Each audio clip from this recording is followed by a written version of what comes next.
నమస్తే. తెలంగాణ ప్రభుత్వం కొత్త పథకాలను తీసుకొని వచ్చింది. కొత్త పథకాలు తీసుకొచ్చినాం, దీనికి బడ్జెట్ కేటాయించినాం అని చెప్పి ప్రస్తుతం ట్రెండింగ్ లో తెలంగాణలో ఒక 3 పథకాలు మాత్రానికి నడుస్తా ఉన్నాయి. ప్రధానంగా ఇందిరమ్మ ఇండ్లు, ఆ తర్వాత రాజీవ్ యువ వికాసం, కొత్త రేషన్ కార్డులు. వీటికే ఎక్కువ మంది కూడా అప్లికేషన్లు పెట్టుకుంటా ఉన్నారు. ప్రధానంగా కావాల్సిన ఇల్లు కావాలి, రేషన్ కార్డులు కావాలి, ఆ తర్వాత నిరుద్యోగులకి ఏదో ఒక ఉపాధి ప్రభుత్వం చూపించాలి. సో నిరుద్యోగుల పట్ల మేము చిత్తశుద్ధితో పనిచేస్తా ఉన్నాం. ఇండ్లు లేనోళ్ళ కోసం కొత్త రేషన్ కార్డు అని ప్రభుత్వం పదే పదే చెప్తా ఉన్నది. దాదాపుగా ఒక్కో నియోజకవర్గానికి ఈ 3 పథకాలు మనం ఒకసారి చూసుకున్నట్లయితే ప్రస్తుతం ట్రెండింగ్ ఇవే. ఇక ఒకటి రేషన్ కార్డులు, రేషన్ కార్డులు, 2 వచ్చేసేసి ఇందిరమ్మ ఇండ్లు,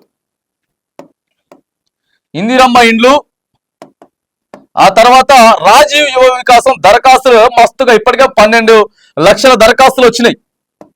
కానీ వీటి మీద అనుమానాలు ఎన్నో డౌట్స్ ఉన్నాయి. రాజీవ్ యువ వికాసం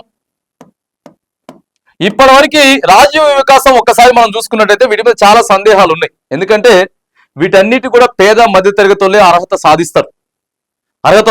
వాళ్ళకి పథకాలు వస్తే సో కొంత వాళ్ళ కుటుంబాలు కొద్దిగా బాగుపడేటటువంటి అవకాశం ఉంటుంది.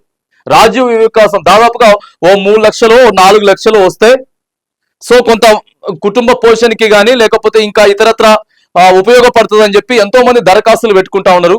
కానీ సందేహాలు చాలా ఉన్నాయి. ప్రభుత్వం వీటి మీద స్పష్టతనివ్వాలి. మొదటి నుంచి కూడా కాంగ్రెస్ ప్రభుత్వం ఓ పథకాన్ని తీసుకొస్తా ఉన్నారు, మొదలు పెడతా ఉన్నారు, కానీ దాని మీద స్పష్టత కరువైతా ఉంది. దాని మీద స్పష్టత మాత్రం కరువైపోతున్నటువంటి పరిస్థితి. రాజీవ్ వికాసం ఈ రోజు మనం డేట్ ఎంత ఉన్నామంటే ఏప్రిల్ 11th లో ఉన్నాం. సో ఏం చెప్తున్నారు, ప్రభుత్వ కార్యాలయాలన్నీ కూడా 3 రోజులు బంద్ ఉన్నాయి. రేపు సెకండ్ సాటర్డే 12th, ఎల్లుండి సండే 14th అంబేద్కర్ జయంతి. సో ఈ డేట్ అయిపోతుంది, 3 రోజులతో డేట్ అయిపోతుంది. అంటే ఈ రోజు సాయంత్రం వరకు చాలా దరఖాస్తులు పెండింగ్ లో ఉన్నాయి. ఇన్కమ్ సర్టిఫికెట్లు ఎంఆర్ఓ ఆఫీసులలో రాష్ట్ర వ్యాప్తంగా.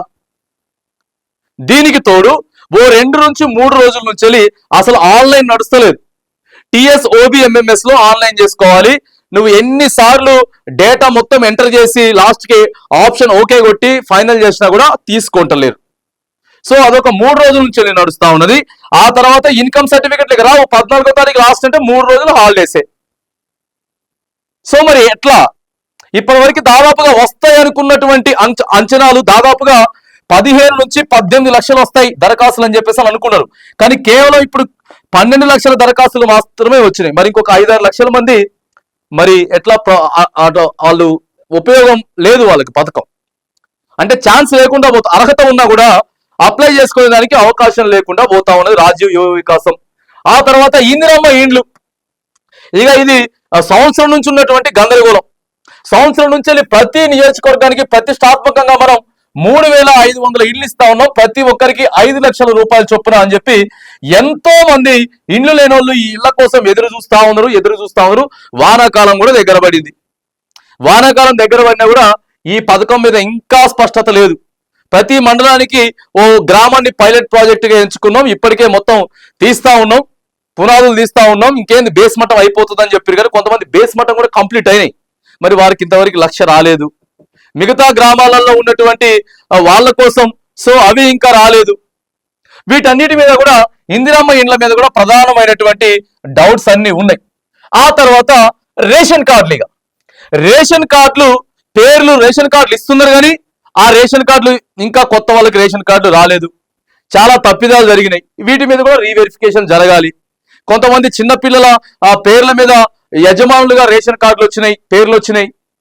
సో ఇట్లా అనేకమైనటువంటి డౌట్స్ ఉన్నాయి. కొన్ని తీసేయాలి, కొన్ని ఎంటర్ చేయాలి. అత్తగారింట్లో పెట్టమంటే తల్లిగారింట్లో పెట్టిండు, తల్లిగారింట్లో పెట్టమంటే అత్తగారింట్లో పెట్టిండు. ఏడా వెరిఫికేషన్ జరగాలంటున్నారు. ఏడేమో అనర్హులకు రాలేదు, కేవలం అనర్హులకే వచ్చింది ఇందిరమ్మ ఇండ్లు. సో మళ్ళీ ఇక్కడ వెరిఫికేషన్ చేసిన తర్వాతనే ఫైనల్ చేయాలంటున్నారు. ఈడేమో సో ఇది ఇంకా టైం లేదు, టైం అయిపోతా ఉన్నది, ఇన్కమ్ సర్టిఫికెట్లు కాలేదు, ఇంకా దరఖాస్తులు ఇంకా తీసుకోవట్లేదు, చాలా పెండింగ్ లో ఉన్నాయి అని చెప్పేసి. సో వీటన్నిటి మీద ప్రధానంగా ఈ మూడు ఏవైతే ఉన్నాయో ప్రస్తుతం ట్రెండింగ్ గా. ఎందుకంటే ఈ మూడింటి గురించే ప్రస్తుతం తెలంగాణ ప్రజలంతా కూడా మాట్లాడుకుంటా ఉన్నారు. వీటి మీదే చర్చ జరుగుతూ ఉన్నది. కాబట్టి సంబంధిత శాఖ అధికారులు కానీ లేకపోతే ప్రభుత్వ పెద్దలు కానీ మంత్రులు కానీ అనేకమైనటువంటి సందేహాలు మాత్రానికి నిరుద్యోగులకి ఇందిరమ్మ ఇండ్లకు సంబంధించి రేషన్ కార్డులకు సంబంధించి ఓ కట్ ఆఫ్ ద డేట్ పెంచుతా ఉందిరా రాజీవ్ వికాసం డేట్ పెంచండి దయచేసి. ఆ తర్వాత మొదటి ఫేజ్ ₹1,00,000 ఎవరెవరైతే అర్హులు ఉన్నారో వాళ్ళకి త్వరగా ఇచ్చేసేయండి.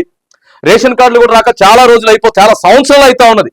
వాటిని కూడా త్వరగతిన ఇచ్చేసేసి ఇవన్నీ కూడా చేయాలి అని చెప్పి తెలంగాణ సమాజం అంతా కూడా ఇవాళ రాష్ట్ర ప్రభుత్వాన్ని మరి అడుగుతా ఉన్నారు.